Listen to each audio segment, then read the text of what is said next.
The Ozark Mountain Christmas continues here in Branson. I'm Byron Tyler. Thanks, friends, for joining Bot Radio Network as we meet some great entertainers and folks that are making Christmas time here just a great stop, a family vacation that you definitely want to make plans. And you can go to explorebranson.com, explorebranson.com for all the details that we've been talking about on these shows. So I hope you'll find out and plan your travel destination for Christmas here in Branson. Well, right now we have the Coopers. We've got Clay Cooper, his wife Tina, the owner of Clay Cooper Theater, and also Clay is City of Branson alderman.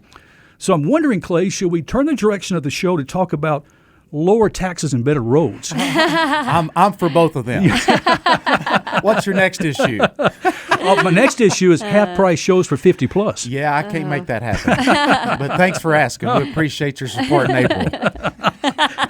He's really a politician. He's getting there. He's working that way. You just got to turn the question the way you want it to be, and then move on. That's what I was taught in my my warm up. You've been trained. You've been trained well. Prepped very well, Clay.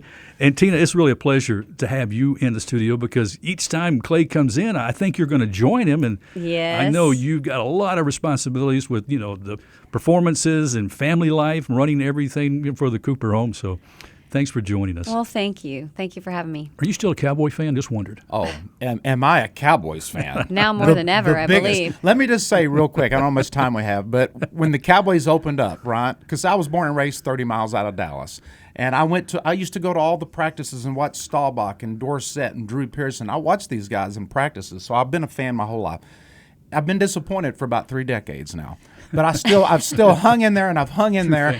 So I'm like, this is the year. We got the players, we got the roster, everything's ready, and then we lose right off the bat. I made a post on Facebook. I'm sick of it. I can't stand it more. For 30 years, I've pulled for you and I've pulled for you. I don't know how much longer I can handle it. I saw that post. And did you? And then the next week they won, and then they won again. I thought, okay, so I had to go back publicly and apologize for trashing them so I'm back. I'm in good graces with Jerry Jones and the guys, and everything's great. Well, it's great. I had the privilege many years ago to sit down with Tom Landry and do an interview with him. Hey, wow. What a class act! Class act. Oh my goodness! Yes, they don't sir. make them like that anymore. No, they do not. They do not. Mm-mm. It's fun to follow your team. Absolutely. Well, I want to talk about the Clay Cooper Experience radio show. Tina is helping you do this show, and we call her the chicken charge. the chicken charge. That's her. What does that mean, Tina? Well, usually it means that I'm running the theater. So I usually take care of everything at the theater as far as the front of house and all of the stuff that goes on with our show and also with Hot Rods and High Heels. So you do this show? Well, I actually did the show today. I'm not normally in the show, but I had to come in and swing today. But yeah, it's all 50s music, and Clay and I put it together. We were just dying to let people hear that music. My son was very young, 3 or 4 at the time, and was just he loved it. He had every song on his iPad, and I thought, let's just try and see how this 50 show will do, and it's done really well. Yeah. People love the music. Kids love the music. It's clean. It's a fun family show. Yeah. And we do all different styles of music. So, we have the pop, but we have the rock and roll, and then we have the silly songs. We have the teenage love medley. So we have all these different little segments of the show, which is a lot of fun. And it gives people a chance to see what the 50s were like with the kids that didn't get to experience that. That's right. And back 20 years ago or so, if you remember, Branson had a lot of 50s shows. Yeah. I mean, you had 50s at the Hop and the Lost in the 50s. I mean, you could go down the strip and there's a half a dozen 50 shows. So 6-7 years ago, we had an empty slot in our theater. We were leasing it out to a show that decided to move on, and we thought, well, there's no more 50 shows in town. Mm-hmm. And to me, that's one of the greatest decades of music ever. The music was up-tempo, it was fun, it was wholesome. Mm-hmm. And we decided to put our own 50 show together. We thought, well, we have the spot, we own the place, let's put our own show in.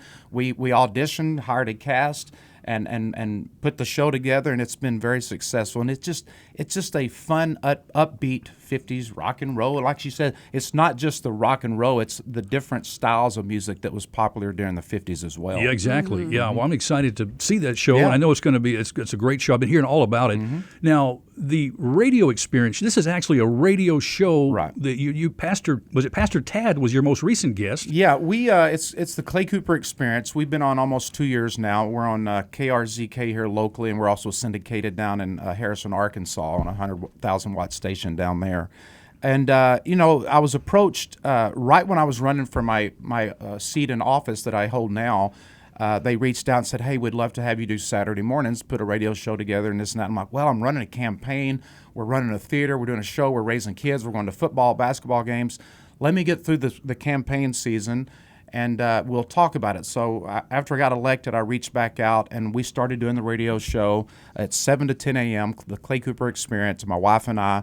You're doing this live? Yeah, it's a live radio show. Yeah, Saturday morning, 7 a.m. to 10 a.m.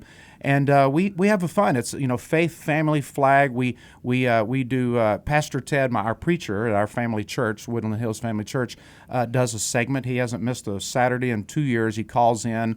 We do about a 15-minute segment. He gives us words of encouragement, scripture for the day, and we have discussion about it. And that's one of our mini segments. We also have a segment that I call Meemaw's Memories, which is dedicated to my grandma from back in Texas. And we highlight an old-style gospel song because my grandma played piano in the church for many years.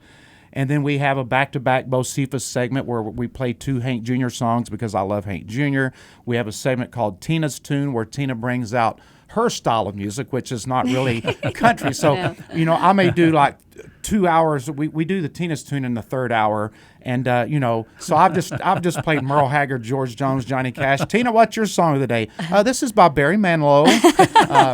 So, and it's just a fun, we talk, local, we do local news and talk about some current events. We try to stay out of the political side of it. I mean, from time to time, a political topic might come up, but for the most part, it's 80s country and some gospel and discussion, and we just have a great time. It's a lot of fun. You like doing it? Yeah. Well, with all the busyness of the season, I know you guys stay busy, radio shows, all the other shows run in the theater. How do you keep the Christmas traditions alive in your personal family? Because I know you got a close family, but you're very busy with all the activity. So how do you do that, Tina? We are, and sometimes it is hard because you get so wrapped up. It's like we were talking the other day, for entertainers in Branson, Christmas starts October 1st. It might even start as early as September for some, because we're learning Christmas music. We're getting video clips together. We're getting the band together. The dancers are learning dances. So everybody's doing their part of learning Christmas. And by the time November 1st is here, we haven't even hit Christmas. And everybody's like, oh yeah. But I'm not like that. I love Christmas all the time. So you could have it in June and I'd be totally excited. I just love to feel the fun, the family, the love that people get to share. I was just talking about this on the radio last week, that November is always such a great month because in Facebook and social media, people start saying things that they're thankful for. And I'm just so grateful for that because I feel like it kind of gets you into that Christmas spirit that you're getting ready for in December. So for us, I think we try to just, especially after we get our shows open, we get ready to get that Christmas tree out. We get ready to, we talk about a lot of stuff. We get to have a lot more meals together because everything is open and everything is done for us and our family. We can kind of just sit back and do our shows. There's still a lot of work to be done. We have Veterans Week coming up. That's extremely special for us. We do our own veteran show, and just honoring those veterans and feeling how special they feel it's just so humbling, and I'm so grateful for that time too. So all those little things kind of bring that meaning of Christmas back. So it's nice. Absolutely. Mm-hmm. For you, Clay? Yeah, I mean the same thing. I mean, again, Tina's listened to the Christmas songs in May. I mean, I'll hop in her car and she'll have the Sirius radio on there, it's playing Jingle Bell. I'm like, really? It's May. But we always get together and the family comes down. We love it. Thanksgiving especially. Like we have a big Thanksgiving bash at our theater and we put the Cowboys game on the big screen and we do a potluck and there's usually 70, 80 people, employees and family that comes, and a lot of our family comes up from Texas and Oklahoma and it's a good time to chill out and reflect on all the good times that we've had as a family, throughout the years. You first came to Branson 16 years old. You were with a band called the Gold Miners. Yeah. Mm-hmm. And did you ever in your wildest imagination think when you came to Branson at that time that you would be where Clay Cooper is today? No. It's kind of surreal, really. Even now, I mean, sometimes I drive up to the theater and see all that and the names and lights and all that stuff. It is kind of, yeah, it's weird because when I was a kid and moved to this town, I used to go to the theater that we own now and watch one of my favorite shows, The Texans, at the old Bobolinks Theater. And I remember I'd come in and sit towards the back, just walk in. They all knew who I was, and I'd sit in the back and watch those shows. And so it's unbelievable the path that God has weaved for us throughout all this time, and then meeting Tina, and then with her knowledge and the dancing and the whole thing. And I mean, I feel like we have such a great teamwork. It's here. incredible. You know yeah. what I mean? Yeah, And the chemistry is unbelievable. yeah, I mean, because she is so smart on the business side as well as, of course, the dancing and the singing. And it's just, I mean, again, we talked about this out in the waiting area here, that the success that we have now, without her, I just, I'd be a side man in a show somewhere in Branson right now. I really would, because she has such a drive to make things right and to make the customer feel appreciated when they come to our theater. And it's unbelievable. It really is, to think that I moved up here for a summer job, and 36 years later, I've got a radio show and a wife and a family, and our kids are singing in the show. I'm an elected official and got a radio show, and it's just, it's pretty weird. We're all on a journey, and it's interesting to see how it's orchestrated by God, really, in our lives, especially when our lives are surrendered to Him. Mm-hmm. How have you both seen this gift of Christmas impact your lives personally, individually, and as a family too? When we talk about Jesus being the reason for the season, Jesus is why we celebrate Christmas. Mm-hmm. Whew, there's a lot for that one. Yeah. My mom passed away. Well, his mom passed away of cancer when he was 12. 12, yeah. And when I came to Branson, my mom had been diagnosed with cancer after Clay and I had met. And then Clay and I ended up getting married.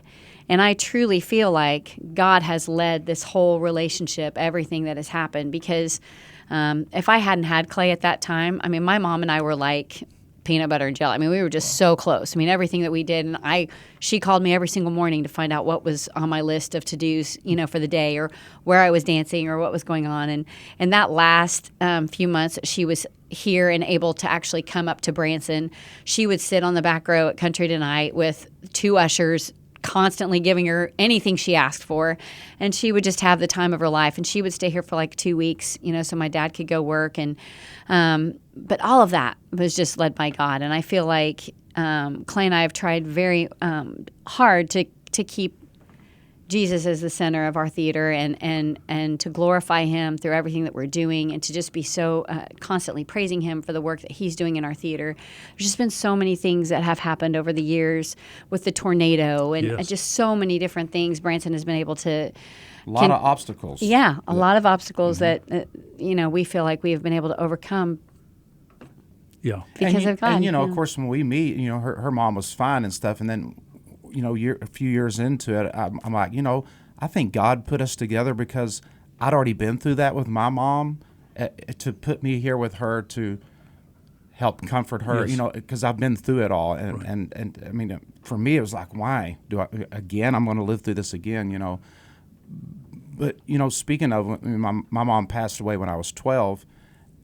And she had a long couple of years, before she was in a coma for 8 weeks. She woke up for another week or so. And it was just, with my mom passing when I was 12, I didn't have a lot of direction. I didn't have a lot of guidance.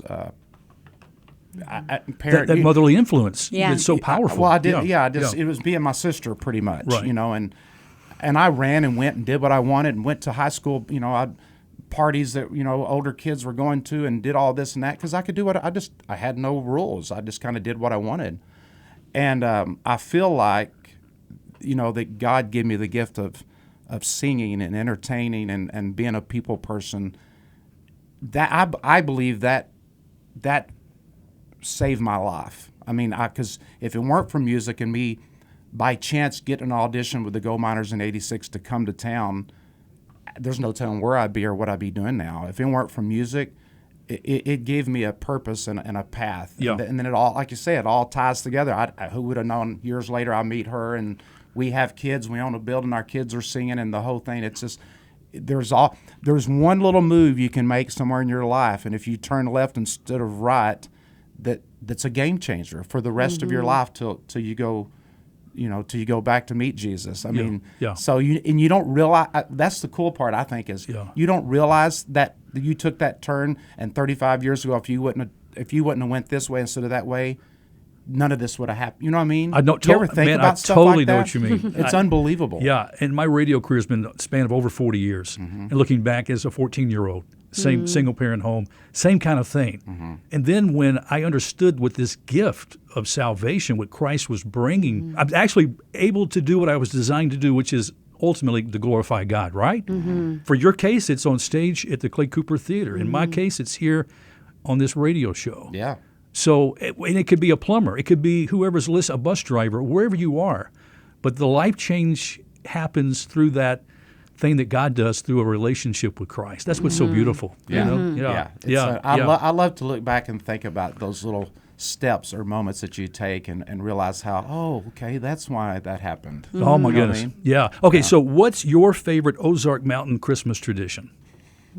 Ozark Mountain. And I say that because that's kind of the theme this It year. is, yeah, For the absolutely. Ozark, Ozark Mountain Christmas. You know, when I think of the word Ozark in front of, Ozark Mountain, I mean, when you say Christmas and Christmas in Branson, it's all beautiful and lots, but something about the word Ozark Mountain gives it that homey, down home, good feeling, Personal. Southern hospitality Christmas feel. You know what I'm saying? yeah. Even if you don't even know, I think people that come here and are not familiar with the word Ozark, and they maybe Google the word Ozark, it's hillbilly, good old country folk up in the mountains, and really, that's kind of what that's the hospitality that we do around here. It's, people come here and like, man, everybody's so friendly here, and there's something about Silver Dollar City and the park, and pumpkin spice lattes and pumpkin this and pumpkin that, and you know what I mean? And even in the busyness of the season, as busy as it is, it's so fun to see. I love to watch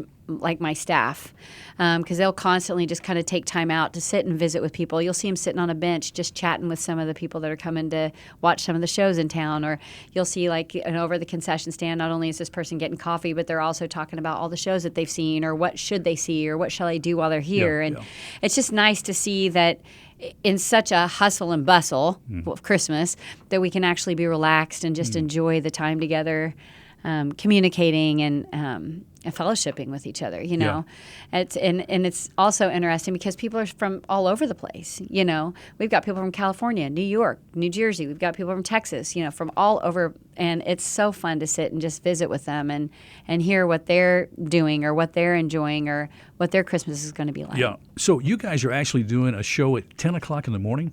Yes. Yeah. Is that right? A couple of days a week we do at 10 a.m. That's the Christmas show? Yes. Yeah. Okay. That's kind of early for a show.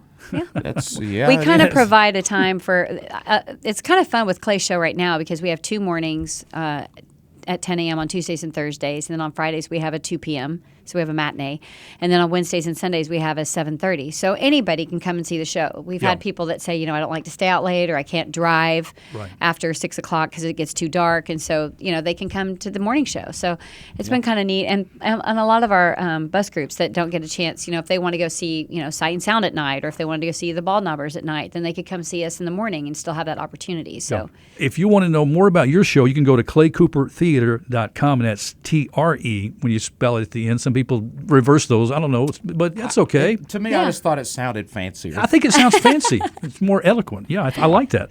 claycoopertheater.com, and get your tickets ahead of time. Learn about all the shows. Hey, matter of fact, you got the Haygoods in there, which, oh my goodness, the Haygood family, how incredibly talented, what all the instruments that they play. Hot Rods and High Heels, Dean Z, the Ultimate Elvis, #1 hits of the 60s, all performing at the Clay Cooper Theater. Yes, that's correct. We got a lot of Keep shows, them really busy. a lot of stuff going on. Yeah. So there's shows going on 3 shows a day, 7 days a week. I really don't know how you guys do it. I really don't. It's amazing. It's always good to see you. Thanks so much for stopping by. Thank you. Thank you for having us.